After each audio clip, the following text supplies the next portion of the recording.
نحمده ونصلي ونسلم على رسوله الكريم أما بعد قال الله تعالى في كتابه قل إن صلاتي ونسكي ومحياي ومماتي لله رب العالمين صدق الله العظيم۔ معزز سامعین گرامی قدر، جیسا کہ آپ حضرات کے علم میں ہے کہ ہم نے جو سلسلہ وار درس کا سلسلہ کیا ہے قربانی کے ضروری مسائل کے حوالے سے، تو اسی سلسلے میں تقریباً میں نے سوال تیار کیے ہیں، 20 یا 22 سوال ہیں، تو وہ روزانہ کے درس میں ہم دیکھیں گے روزانہ کے 4 یا 5 سوال۔ سب سے پہلے جو ایک سوال بار بار کیا جاتا ہے وہ یہ ہے کہ قربانی سنت ہے یا واجب ہے یا فرض ہے یا سنت موقدہ ہے یا مستحب ہے، یہ ہے کیا؟ اس حوالے سے حنفی علماء کا جو موقف ہے وہ تو یہ ہے بالکل دو ٹوک، وہ تو کہتے ہیں کہ یہ ہر حال میں فرض ہے، واجب ہے، قربانی نہ کرنے والا اس کو اللہ تعالیٰ کے ہاں حساب دینا ہوگا، یہ ضروری ہے۔ لیکن ہمارا اہل حدیثوں کا موقف یہ ہے کہ سنت موقدہ ہے، سنت ہے لیکن بڑی تاکید والی سنت ہے، بار بار اللہ کے نبی نے اس حد تک تاکید کی ہے۔ اور مزے کی بات یہ ہے کہ یعنی کہ جس حدیث سے حنفیوں نے استدلال کیا کہ یہ حدیث یعنی کہ یہ قربانی واجب ہے، اسی حدیث نے اہل حدیثوں سے اسی حدیث سے ہم نے بھی استدلال کیا کہ یہ فرض نہیں ہے، یہ سنت موقدہ ہے۔ وہ حدیث کیا ہے؟ آپ صلی اللہ علیہ وسلم نے فرمایا کہ جو بندہ استطاعت ہونے کے باوجود بھی قربانی نہیں کرتا وہ ہماری عید جا کے قریب بھی نہ پٹکے، اس کو کوئی ضرورت نہیں کہ وہ عید کی نماز پڑھنے ہے، دفع ہو جائے۔ یہ واقعتاً رزلٹ نکل بھی سکتا ہے اس سے، کیونکہ یہ عید بہت سخت ہے، انتہائی سخت ہے کہ جو قربانی پیسے ہونے کے باوجود نہیں کرتا اس کو عید کی نماز کی بھی ضرورت نہیں ہے۔ حالانکہ عید کی نماز کے لیے اتنی تاکید کی گئی ہے کہ وہ عورتیں جن کے مینسز چل رہے ہوتے ہیں، جن کو مسجد میں آنا منع ہوتا ہے، جن کی نمازیں بھی ان دنوں والی معاف ہوتی ہیں، لیکن اس کے باوجود رسول اللہ صلی اللہ علیہ وسلم نے فرمایا کہ عورتوں کو لے کے آؤ، بچوں کو، بوڑھوں کو لے کے آؤ، ان عورتوں کو بھی لے کے آؤ، وہ نماز تو نہیں پڑھ سکتی، نماز ان کو منع ہے لیکن وہ دعا میں ضرور شامل ہوں گی۔ اتنی زیادہ تاکید ہے، عید کی نماز پڑھنی ہے، لیکن جو قربانی نہیں کرتا اس کو آپ صلی اللہ علیہ وسلم نے دفع کر دیا کہ کوئی ضرورت نہیں، تم نماز نہ پڑھو۔ صحیح موقف یہی ہے کہ یہ سنت موقدہ ہے، واجب نہیں ہے، فرض نہیں ہے۔ وہ اس لیے کیونکہ حضرت یہ ابو داؤد میں روایت آتی ہے کہ حضرت ابو بکر اور عمر رضی اللہ تعالیٰ عنہ دونوں کبھی کسی سال جان بوجھ کر قربانی چھوڑ دیا کرتے تھے اور لوگوں کو بتاتے تھے کہ ہم یہ اس لیے کرتے ہیں تاکہ تم سمجھ لو کہ یہ کوئی فرض نہیں ہے، اگر تمہاری کوئی ضروریت ہے، خاندان کا کوئی مسئلہ ہے، کہیں کسی جگہ پہ خرچہ کرنا ہے وہ ضروری ہے تو وہ کر لو، قربانی کسی سال بندہ چھوڑ بھی سکتا ہے، یہ فرض نہیں ہے۔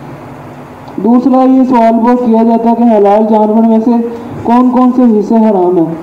یہ احناف بعض کا 7 حصے گنواتے ہیں یا 10 حصے جسم کے گنواتے ہیں کہ کپڑے ہیں یا اس کا جو بھی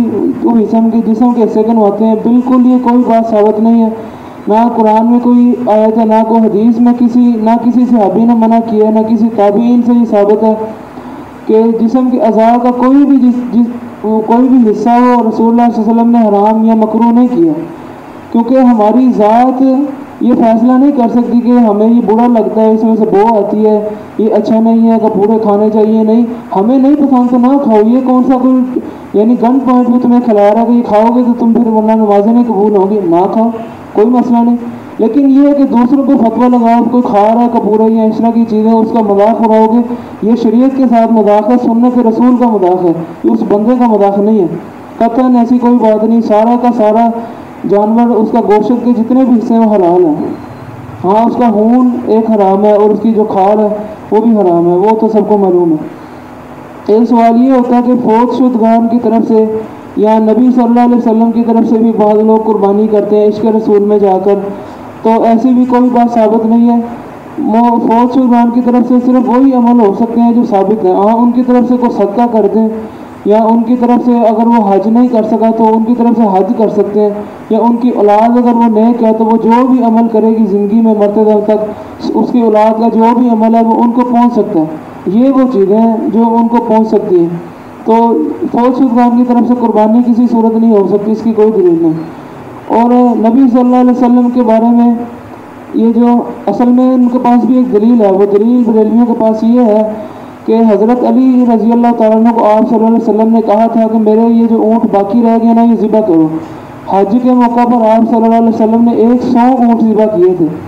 لیکن 63 یا 62 پر جا کر آپ صلی اللہ علیہ وسلم نے بس کر دی، ان کو نہر کر کے باقی جتنے بچے تھے وہ حضرت علی رضی اللہ تعالیٰ عنہ کے حوالے کر دیے کہ اب تم ان کو ذبح کرو۔ اس سے وہ دلیل پکڑتے ہیں کہ جی کیونکہ اپنے حصے کا کام انہوں نے اس کے ذمہ ڈال دیا، حالانکہ نبی صلی اللہ علیہ وسلم تو اس وقت زندہ تھے۔ بالکل جہالت میں مبنی بات ہے، اس سے دلیل نہیں بنتی کہ اب مردوں کی طرف سے بھی قربانی ہو سکتی ہے یا نبی صلی اللہ علیہ وسلم کی طرف سے ہو سکتی ہے، کیونکہ حضرت علی نے کی تھی، وہ تو ان کو حکم دیا تھا نا آپ صلی اللہ علیہ وسلم نے، ہمیں اجازت نہیں ہے۔ اور ویسے بھی سوچنے کی بات ہے کہ ہمارا تو ہر عمل جو بھی ہم کرتے ہیں، پوری امت مسلمہ جو بھی بندہ نماز پڑھتا ہے، روزہ رکھتا ہے، کوئی بھی نیک عمل کرتا ہے، اس کا 100% نبی صلی اللہ علیہ وسلم کو جاتا ہے، کیونکہ انہی کی وجہ سے تو ہم نے کلمہ پڑھا ہے، انہی کی ساری تعلیمات ہیں، یہ انہی کا لگایا ہوا پودا ہے۔ تو خصوصاً خاص کوئی عمل کرنے کی ضرورت نہیں ہے، ہمارے زندگی کے سارے اعمال کا ثواب ویسے ہی انہیں مل رہا ہے، قیامت تک پوری امت کا ملے گا۔ اس حوالے سے ضرورت نہیں ہے، ثابت نہیں ہے، خام خواہ قربانی ضائع مت کریں۔ ایک سوال یہ ہوتا ہے کہ قربانی کے گوشت کے ہم نے یہ بڑا مشہور کیا ہوا کہ 3 حصے کرنے چاہیے، ایک اپنے گھر کے لیے، ایک رشتہ داروں کے لیے، اور ایک غرباء کے لیے جو مانگنے آتا ہے ان کے لیے۔ کسی حد تک بات ٹھیک بھی ہے کہ ایسا کر لینا چاہیے، لیکن یہ حالات کے اوپر منحصر ہے۔ اگر تو آپ کے علاقے میں بہت زیادہ غریب ہے تو اس کو پھر اور زیادہ کر دیں کہ 2 حصے یا 2 سے بھی زیادہ یا سارا کا سارا بھی اگر دینا پڑے تو اللہ کی راہ میں دے۔ یہ لازم نہیں ہے کہ 3 ہی حصے کرنے۔ آپ کسی ایسے علاقے میں ہیں جہاں کوئی بظاہر نہیں ہے، کوئی امیر علاقہ ہے یا دور آپ نہیں پہنچا سکتے گوشت، پھر آپ زیادہ بھی رکھ سکتے ہیں، آدھا اپنے پاس رکھ لیں، 2 حصے اپنے پاس رکھ لیں، صرف 1 حصہ بانٹ دیں، تو ایسا کوئی نہیں ہے۔ لیکن یہ بات ملحوظ رکھنی ہے کہ ہم جو کرتے ہیں کہ اچھا گوشت اپنے پاس رکھ لیتے ہیں، رہان میں نے اپنے سسرال بھیجنی ہے، یہ میں نے فلاں کو بھیجنا ہے، بالکل چھچھڑے نکارا قسم کے جو گوشت ہوتا ہے اس کے چھوٹے چھوٹے پیکٹ بنا کے بچوں کے حوالے کر دیتے کہ جاؤ بس جس کو مرضی پکڑاؤ۔ ایسے نہیں ہے، اس کی ہمیں تحقیق کرنی ہے کہ کون اس کا واقعتاً جو ہے سفید پوش قسم کے لوگ ہیں جو مانگتے نہیں ہیں، ان کو ڈھونڈ کے ان تک پہنچانا ہے، بس مغرب لانے والا کام نہیں کرنا، بس ٹھیک ہے حصے بنا کے جو آتا ہے مانگتے اس کو درا در پکڑائی دو، بڑا یہ حساس معاملہ ہے۔ ایک سوال یہ بھی کیا جاتا ہے کہ خصی جانور اور مخنث جانور ان دونوں کی قربانی لگ سکتی ہے؟ خصی کے بارے میں تو بالاتفاق سارے علماء یہ کہتے ہیں کہ لگ سکتی ہے قربانی، سوائے اہل تشیع، پوری امت کا اتفاق ہے سوائے اہل تشیع کے، ان کے نزدیک نہیں لگ سکتی۔ باقی ہمارے جو بھی ہیں احناف ہے، دیوبندی، بریلوی، اہل حدیث، وہ مانتے ہیں کہ یہ جو 6 عیب رسول اللہ صلی اللہ علیہ وسلم نے گنوائے تھے، ان 6 عیب میں یہ چیز نہیں ہے کہ خصی جانور کی قربانی نہیں لگ سکتی۔ ہم اصل میں اس کو انسانوں کے اوپر کمپیئر کر کے دیکھ رہے ہوتے ہیں کہ یہ ظاہر ہے یہ عیب ہے، کیونکہ وہ سیکسولی ڈسیبل ہوتا ہے، ہمیں لگتا ہے کہ یہ تو بہت بری بات ہے، یہ عیب ہے۔ عیب ہماری ذات نے نہیں فیصلہ کرنا کہ یہ عیب لگ رہا ہے، فیصلہ رسول اللہ صلی اللہ علیہ وسلم نے کرنا ہے۔ اب دیکھیں نا، ہمیں کھیرا بکرا جو ہوتا ہے، نہ سائنس کے اعتبار سے اس میں کوئی عیب ہے، کوئی نہ اس کے جانور میں کوئی نقص ہوتا ہے، نہ اس کے گوشت میں کوئی زہر ہوتا ہے، لیکن شریعت میں وہ عیب ہے، کھیرا جانور نہیں لگ سکتا۔ ہماری عقل نے نہیں یہ فیصلہ کرنا کہ ہمیں عیب لگ رہا ہے تو عیب ہوگا۔ وہ 6 عیب ہیں جو رسول اللہ صلی اللہ علیہ وسلم نے گنوائے ہیں، اس کے علاوہ جو ہمیں چیز بری لگ رہی ہے، ناپسند لگ رہی ہے، یہ جانور نہ کریں، تو ہماری ذات نہیں فیصلہ کر سکتی۔ اسی طرح مخنث جانور وہ ہوتا ہے جو نہ فیمیل ہوتا ہے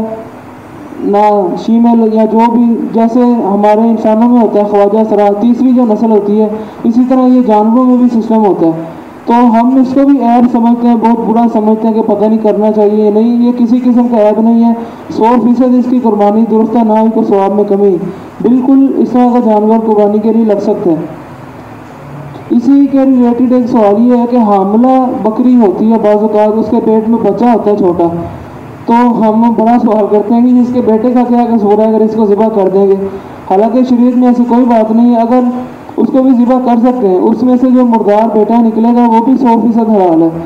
ہاں، یہ آپ کی طبیعت کے اوپر ہے کہ وہ آپ کو مردار نکلا ہے تو آپ نہ کھائیں، اس کو پھینک دیں یا کسی جانور کو ڈال دیں، لیکن ایسا شریعت میں کوئی حکم نہیں ہے کہ حاملہ کو آپ نے ذبح کیا، اس میں سے جو مردار نکلا ہے وہ 100% حلال ہے، آپ اس کو کھا سکتے ہیں۔